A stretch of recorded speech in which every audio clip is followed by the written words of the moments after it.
sebenarnya kita sebagai personal trainer itu mengajak untuk klien menjalankan pola hidup sehat. Pola hidup sehat kalau dibagi itu ada 3 bagian yang paling mudah kita pelajari dan kita mengerti: latihan, pola makan atau yang kita konsumsi, dan juga istirahat. Nah, itu 3 poin utamanya. Nah, semuanya masih seperti itu. Bahkan banyak yang join di tempat fitness atau di gym itu bayar untuk 1 tahun membership, tapi dipakai hanya beberapa minggu atau mungkin hanya sampai 1 bulan. Dan kita yang di sini peran personal trainer itu di awal benar-benar mengedukasi basic fitnessnya, basic latihannya, supaya mereka bisa menggunakan minimal fasilitas yang ada itu bisa digunakan dengan baik dan benar. Dia beratnya 60 kilo, setelah latihan 1 bulan itu timbangannya ternyata tetap.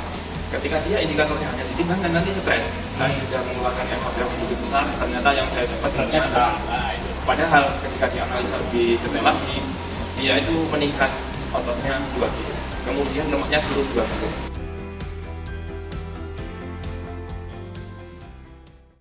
Oke, assalamualaikum warahmatullahi wabarakatuh. Jumpa lagi saya di channel yang keren ini. Kita kedatangan tamu yang sangat keren, yaitu Widu Swantoro. Apa kabar Mas Widu? Kita boleh dulu ini. Alhamdulillah sehat, luar biasa. Jadi tema kali ini adalah tentang bagaimana sebuah pekerjaan seorang trainer ya, jadi trainer fitness, tentang kebugaran jasmani. Oke, sebelum masuk ke topik, mungkin kita bisa perkenalan dulu dengan Mas Widu. Bisa dikenalkan dengan Mas Widu seperti apa? Oke, terima kasih atas waktu yang kita bisa nikmati seperti sekarang ini. Perkenalkan, nama saya Widu Swantoro. Widu Swantoro. Widu Swantoro. Oke. Kita sebenarnya teman belajar, teman menuntut ilmu di Indonesia, pendidikan kepelatihan olahraga. Ya, seperti itu. Terus sekarang pekerjaannya sebagai apa Mas sehari-hari? Kalau pekerjaannya yang saya tekuni sekarang adalah pelatih fitness. Pelatih atau fitness. bisa dikenal dengan personal trainer. Personal trainer. Sudah berapa lama ini menjalani sebagai seorang personal trainer ini? Kalau saya sendiri menekuni dan menjadikan sebagai profesi itu mulai tahun 2012 sampai sekarang 2020. 2022. Cukup apa ya? 10 tahun ya? 10 tahun. 10 tahun itu kan pasti merasakan manis pahitnya sebagai seorang personal trainer. Ya, seperti itu. Kalau sekarang sendiri untuk pekerjaannya di mana Mas? Ya, kantornya. Saya melatih di Rokas Sport Center, tepatnya di Perumahan Gradeni Surabaya. Rokas Sport Center ya. Iya. Jadi teman-teman kalau mau yang ada di Surabaya Barat ya. Ya, Surabaya Barat itu bisa ke Rokas Sport Center. Nanti kita skill videonya untuk Rokas Sport Center ya. Oke, waktu itu ini kan kita buat teman-teman ya, mungkin yang dari olahraga ya, terutama dari olahraga, jurusan olahraga itu kan pengen tahu nih seperti apa sih personal trainer itu dan gimana cara menjadi seorang personal trainer. kalau bisa kita ilustrasikan personal trainer itu lebih sederhananya sebagai pelatih, lebih tepatnya di fitness center. Kita di sini menyebutnya personal trainer karena yang kita latih benar-benar personal, seperti privat begitu. Oh, apakah hanya dari lulusan olahraga ataukah ada mungkin dari lulusan lain yang mungkin jadi seorang personal trainer ini bisa dilakukan ya? Kalau melihat di realita di lapangan, banyak yang tidak fokus di lulusan olahraga itu menjadi pelatih atau personal trainer. Tapi itu kembali lagi atas keinginan klien atau penerimaan klien. Kalau klien yang menerima dari berdasarkan penjelasan seorang pelatih tersebut, tidak ada masalah.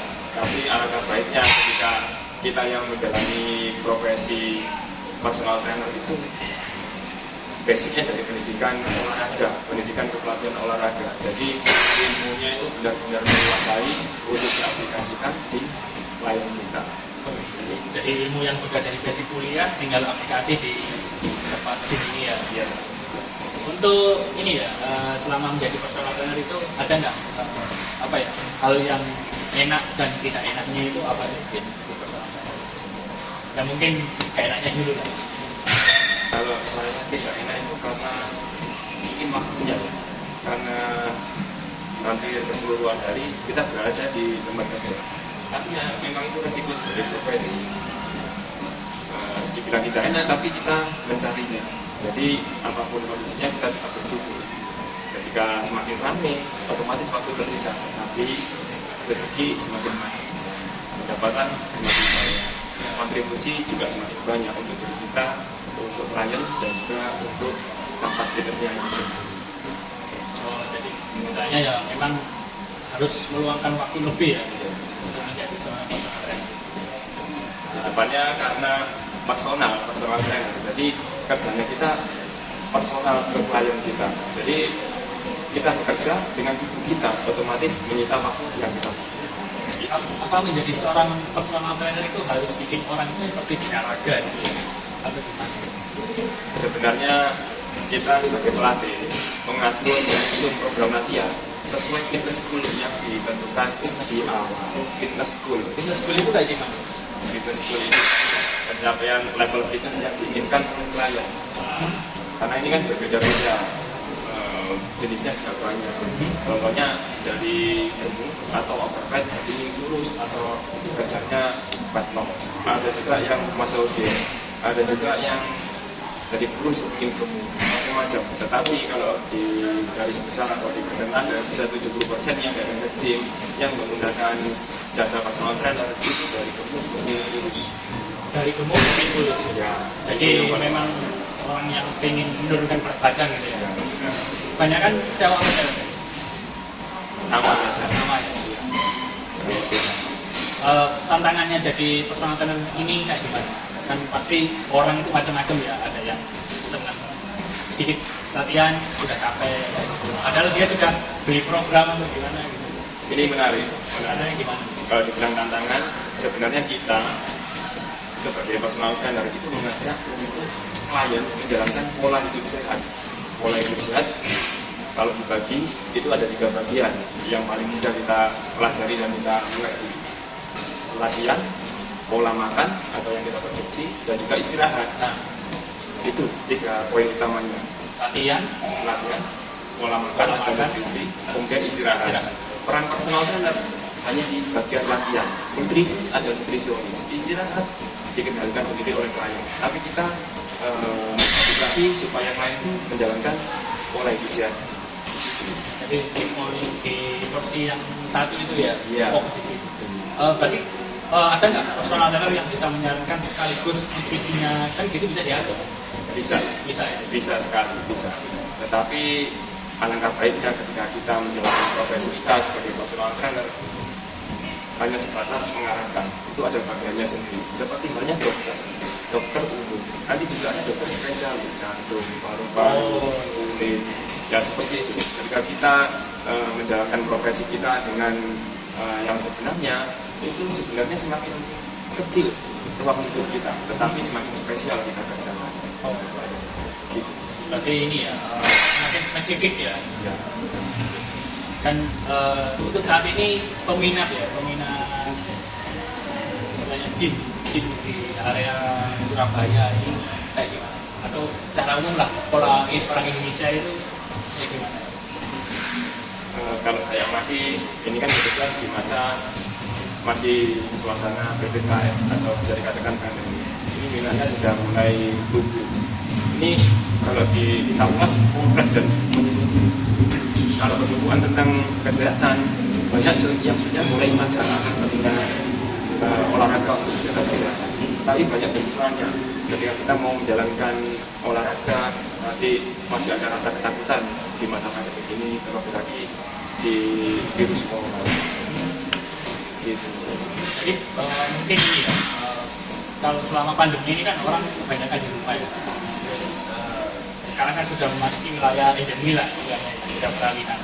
Nah ini tips ya buat masyarakat itu apa sih biar mengembalikan kondisi tubuh gitu ya, terutama yang sudah kena COVID ya gitu. Baik, kalau boleh saya sarankan, masih banyak kita gunakan masker seperti ini masker. Sebenarnya masker itu melindungi kita dari luar. Dalam arti virusnya mungkin airborne atau droplet, kita menghindarinya untuk kontak masuk ke tubuh kita melalui masker. Tapi yang paling penting kita memproteksi dari diri kita sendiri, yaitu imun. Imun itu harus dibangun. Misalnya kejadian virus itu masuk, tetapi kita punya proteksi imun yang ada di kita itu kuat, insya Allah kita tetap berhasil. Dengan cara latihan minimal latihan seminggu 3 kali latihan kaki untuk kesehatan, untuk kekuatan lebih lagi harus ada latihan bebannya. Latihan bebannya pun menyesuaikan level fitness masing-masing. Mungkin sekarang bisa mengerjakan dengan angkatan beban 5 kilo, besok akan meningkat ke 6 kilo, 7 kilo, dinikmati saja di level fitness yang sekarang kita punyai atau di mana level fitness kita. Nah, biasanya kan gini, ketika saya mulai fitness, rasa yang paling pertama adalah semangat. Setelah itu semangatnya itu hilang. Setelah capek sedikit atau cuma beberapa minggu, itu semangatnya sudah turun. Nah, ini biasanya personal trainer ini menghadapi hal kayak gitu gimana? Sebenarnya pasti semuanya pasti seperti itu. Bahkan banyak yang join di tempat fitness atau gym itu bayar untuk 1 tahun membership, tapi dipakai hanya beberapa minggu atau mungkin hanya sampai 1 bulan. Nah, itu. Kita yang di sini peran personal trainer itu di awal benar-benar mengedukasi basic fitnessnya, basic latihannya, supaya mereka bisa menggunakan minimal fasilitas yang ada itu bisa digunakan dengan baik dan benar, aman dari cedera. Lebih-lebih lagi ketika kita fokus mengerjakan program latihan yang disusun oleh personal trainer, itu dalam waktu 1 bulan atau 2 bulan dari awal itu sudah ada hasil nyata dalam bentuk data. Ketika data atau hasilnya menunjukkan data yang bagus, itu akan menimbulkan rasa semangat untuk menjadi konsisten terus menerus. Begitu. Sebenarnya yang paling penting itu adalah komitmen untuk rutin. Itu yang susah kita capai. Lebih lagi kalau sudah join member di tempat kita, usahakan untuk datang. Kalau sudah datang, insya Allah pasti latihan. Latihan. Datangnya itu. Berangkatnya itu ya berarti ya. Tadi Mas Wiku sempat bilang program latihan. Untuk personal trainer dalam hal menangani customer ya, menangani member itu seberapa apa ya istilahnya, seberapa dekat ya antara program latihan itu dengan kondisi tubuh member itu, maksudnya seberapa hubungannya itu seperti apa? Oke, itu tadi idealnya memang ketika kita menjalankan program latihan itu ada pre-test dan post-testnya, supaya apa yang kita kerjakan itu terukur. Ada orang yang dalam pikiran awalnya orientasi datang ke tempat fitness itu hanya ingin kurus begitu, tetapi yang dijalankan dan hasilnya sebenarnya bagus. Contohnya dia beratnya 60 kilo, setelah latihan 1 bulan itu timbangannya ternyata tetap. Ketika dia indikatornya hanya ditimbangkan, nanti stres, sudah mengeluarkan effort yang begitu besar, ternyata yang saya dapat tetap. Padahal ketika dianalisa lebih detail lagi, dia itu meningkat ototnya 2 kilo, kemudian lemaknya turun 2 kilo, otomatis timbangan tetap. Tapi kalau kita belajar sedikit tentang fisika, yaitu massa jenisnya otot dan lemak itu berbeda. Jadi volumenya otot yang 2 kilo itu kecil, tapi volume lemak 2 kilo seperti minyak goreng dalam kemasan itu 2 liter. Yang besar atau sebanyak itu keluar dari tubuh, yang lain hanya sedikit, timbangan tetap, tapi indikatornya lebih kecil. Kurang. Iya. Jadi indikatornya nggak cuma berat badan ya, Posisi tubuh. sebenarnya yang paling kecil adalah diameter. Nah ini kan banyak masyarakat yang kurang paham masalah ini. Tahunya kan ditanya beratnya berapa, itu udah merasa aduh gendutan gitu ya. Kalau untuk pengkategoriannya bisa saja satu orang itu tampilannya kecil atau kurus. Tetapi jika kita analisa body komposisinya mungkin menunjukkan lemaknya yang tinggi. Misalnya laki-laki ternyata di tes itu lemaknya 28%. Ini sudah masuk kategori overfat, padahal wujudnya itu kecil. Ada juga yang tampilannya besar seperti yang suka bodybuilder. Ini kalau dicek berat badannya berlebih. Kalau diukur dari indeks massa tubuh berlebih. Tetapi kalau dicek komposisi tubuh berdasarkan persentase lemak itu bisa di bawah 20%. Sudah masuk ke ideal. Komposisi itu Jadi komposisinya. Jadi ini memang perlu istilahnya analisa khusus ya, bukan cuma dilihat dari ukuran timbangan ya. Seberapa penting ya peran personal trainer terhadap kesuksesan program latihan itu? Karena kita sebagai personal trainer kan menganalisa dari pretest, kemudian menyusun program latihan, kita bertanggung jawab penuh ketika di porsi latihan mereka klien itu datang ke gym, kita menjalankan program latihan itu dengan maksimal. Sebenarnya bedanya ada personal trainer dan tidak itu tergantung klien. Kalau klien punya rasa disiplin tinggi terhadap jalannya setiap sesi, ketika mereka datang di fitness menjalankan program latihan yang sudah dimengerti, itu tidak ada masalah. Jalan sendiri tanpa itu bisa. Tetapi kadang-kadang ada yang sudah badannya itu ideal atau bahkan bagus, mereka merasa memerlukan PT untuk mengoreksi gerakannya, untuk memaksimalkan setiap varian di program latihan tersebut, untuk memberi motivasi supaya antar set, antar varian mendapatkan hasil optimal. Begitu. Jadi lebih maksimal jika ada PT-nya itu lebih maksimal. Pastinya begitu. Pasti begitu. Pasti begitu. Soalnya kan kadang itu satu tapi itu delay. Iya. Contohnya angkat itu. Terkadang ya kita harus melihat dari analogi yang berbeda atau yang linear ataupun sama tapi beda konteks. Misalnya pelatih tinju itu mungkin kalau bertanding dengan yang dilatih pelatihnya kalah. Tetapi petinju itu bukan pelatih untuk melihat sisi mana yang kurang dari petinju tersebut untuk melengkapi dari maksimalkan potensinya itu ya. Benar. Terus kalau kita fitness Mas Fidu sendiri ini pernah nggak istilahnya mendapatkan selama yang mungkin sulit untuk dilatih lah, diatur atau pernah nggak sih? Sebenarnya itu ya pasti menjumpai klien yang seperti itu. Cuman kembali lagi, memang ini kita kan namanya edukasi supaya menjalankan pola hidup sehat. Keberhasilan tetap kembali kepada klien kita masing-masing. Tidak ada pelatih yang sama.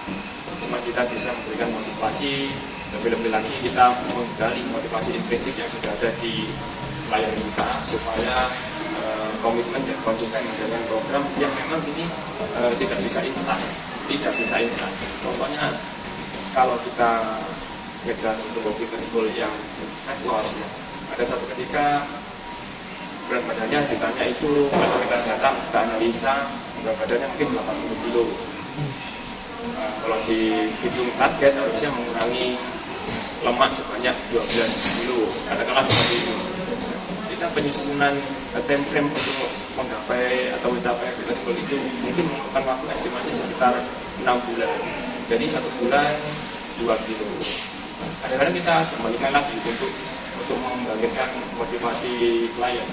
Kira-kira 6 bulan waktu yang lama atau waktu yang singkat? Nah, itu kadang kan 6 bulan kok lama banget gitu. Iya, 6 bulan untuk 12 kilo semuanya pasti menjawab lama sekali.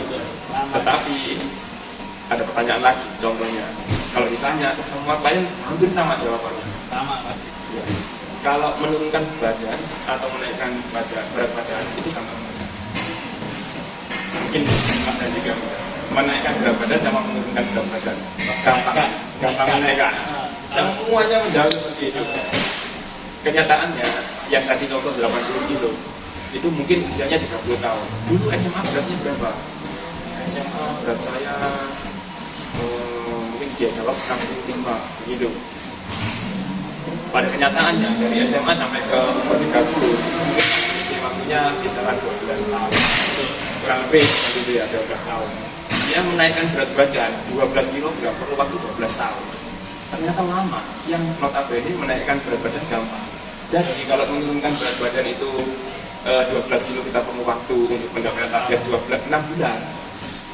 Harusnya itu bisa dikatakan gampang. Gitu loh. Jadi dari awal sudah mendapatkan semangat yang luar biasa bahwa menurunkan berat badan ini sebenarnya gampang. Karena yang notabene gampang ternyata perlu waktu yang lebih lama. Untuk naik 12 kilo dia perlu waktu 12 tahun. Itu banyak hasil yang seperti ini. tujuannya untuk membangkitkan rasa semangat untuk menjadi komitmen konsisten latihan itu. iya. Karena kita di sini ini bukan bengkel ketok mesin seperti bengkel mobil dikenteng langsung bunyi ya, kita bangun sendiri. Ini olahraga yang jujur yang harus dikerjakan oleh setiap individu begitu. Jadi kalau memang nggak berhasil ya sebenarnya bukan salah trainernya juga ya, karena dari motivasi diri sendiri yang kurang gitu. Iya. Latihan. Tetap ketika mungkin pencapaian hasilnya di waktu yang sudah dibutuhkan itu kurang, ya kita evaluasi lagi mana yang begitu. Ya mungkin ini tambah ya, nutrisi ya, bisa nggak nutrisi yang menunjang untuk kebugaran ini seperti apa? Oke. Jadi pembahasan kita semua tentang general. Mungkin lain waktu kita bisa kupas lebih detail di satu sesi kita pembicaraan atau diskusi itu masih kupas lagi di dalamnya. Ini yang tentang nutrisi apa yang ingin kita tanyakan. Jadi nutrisi yang menunjang ya, sedikit aja lah. Iya. Menunjang saat orang ini mau istilahnya jadi biar diet atau body goal-nya itu tercapai ya. Jadi siapa aja sih kira-kira yang diperlukan secara umum aja. Ini sebenarnya pelajaran kita semua di SD. Oh Yang namanya energi dari tubuh kita itu energi makro, ada karbohidrat, protein dan lemak. Tuh. Sumber energi utama itu karbohidrat. Oh, dimakan gitu. Sumber energi besar di tubuh kita adalah lemak. Protein dan jadi energi. Jadi gini, kalau mau ingin kita akses lemaknya, itu dipastikan sumber energi utama sudah rendah, karbohidrat sudah rendah. Contohnya kalau mau menurunkan berat badan yang ideal itu latihannya kan yang dibakar lemak. Latihan pembakaran lemak itu tren hijaunya harus masuk cardio exercise tren hijau. Mungkin di kisaran 60 sampai 80% diketahui masuk. Nah itu baru yang diakses lemak dengan catatan karbohidrat sedang rendah. Mungkin kalau memang latihannya kardio lebih tepatnya pagi sebelum makan. Atau kalau mungkin sudah makan, artinya karbohidrat sudah terisi di tubuh kita. Jadi kita coba habiskan dulu karbohidrat dengan cara latihan beban. Latihan beban kita gunakan tujuannya untuk merendahkan kadar karbohidrat yang ada di tubuh kita supaya nanti ketika latihan kardio sudah lemaknya langsung diakses. Dan ada poin lebihnya lagi ketika latihan kardio, ketika latihan beban itu dampaknya bisa meningkatkan kerja otot kita karena lemak itu terbakar di dalam otot. Kalau kita punya otot yang bagus, pembakarannya akan lebih bagus meskipun waktunya sama. Contohnya kita latihan kardio 50 menit atau 30 menit dengan otot yang lebih bagus lagi dengan durasi sama 30 menit pasti hasilnya bagus. Latihan yang awal tadi menunjang untuk kita membakar lemak lebih banyak lagi. Intinya kalau mau latihan beban harus masuk karbohidrat. Kalau latihan kardio tanpa masuk karbohidrat boleh. Begitu. Apa untuk kita sehat itu harus ini ya, harus latihan beban juga gitu. Apa semua latihan itu bisa seperti kardio tadi ya, kita pernah Harusnya semua dilatih. semua. Iya. Karena kita Tidak cuma harus sering. latihan kayak lari aja gitu enggak. Harus pakai Harusnya semua. dumbbell gitu. Latihan itu untuk meningkatkan level fitness kita. Fitness itu bisa kita lihat dari tingkat fleksibilitas kita, berat itu, kemudian daya tahan otot, kemudian daya tahan jantung atau kardiovaskuler, itu kekuatan jantung kita mengedarkan darah atau kekuatan jantung dan paru-paru mengedarkan oksigen ke seluruh tubuh, bagaimana pembuluh darah kita lebih efisien, begitu. Sedangkan untuk latihan beban, kita untuk alat gerak kita menopang tubuh, mungkin menguatkan persendian juga dengan cara otot yang lebih kuat. Intinya semuanya penting. Terlebih lagi sebenarnya kalau level ini itu kalau menurut saya dengan batasan ilmu yang saya miliki, latihan kardio itu sangat penting di level pertama. Kenapa kardio? Kardio itu yang punya lah. Tidak tinggi. Asal kata dari kardiak jantung, paru-paru mengedarkan oksigen ke seluruh tubuh. Sudah cukup banyak ya ilmunya dari Mas Widu ini mengenai kebugaran jasmani, fitness. Nah ini ngomong-ngomong soal Roka ini, kalau misalnya ada yang pengen fitness di Roka ini, caranya gimana? ya nanti akan kita bantu dulu. Pertamanya semua calon member kami harap mengetahui fasilitas yang kita miliki atau yang ada di Roka. Jadi apa aja fasilitas? ya bisa ada fitness center dengan alat berbagai alat variannya untuk latihan beban, kemudian mesin cardio seperti treadmill, sepeda. Kita juga ada program group class seperti cycling dalam kelas, TAPS atau kelas-kelas yang lainnya. Ada juga kita seperti yoga, pilates. Oh, Itu lengkap yang ya semua fasilitas untuk olahraga kita, maksudnya di sebuah gym juga ada kolam renang. Setelah berkunjung ke sini, kami akan jelaskan promo-promo penawaran menarik tentang festival. Ya, nanti saya kasih link nomor WA dari Pak Mas Widu ya. Ya. Untuk pendaftaran kalau minat. Oke, sudah nggak terasa ini sudah hampir 30 menit. Mungkin itu sudah cukup ya. Nanti kita kapan-kapan Kita bahas lebih detail. setiap bagian yang kita diskusikan tadi. Oke, terima kasih. Kita lagi masih lupas lagi maksudnya. Terima kasih Mas Widu. Nanti kita jumpa lagi di sesi selanjutnya. Assalamualaikum warahmatullahi wabarakatuh.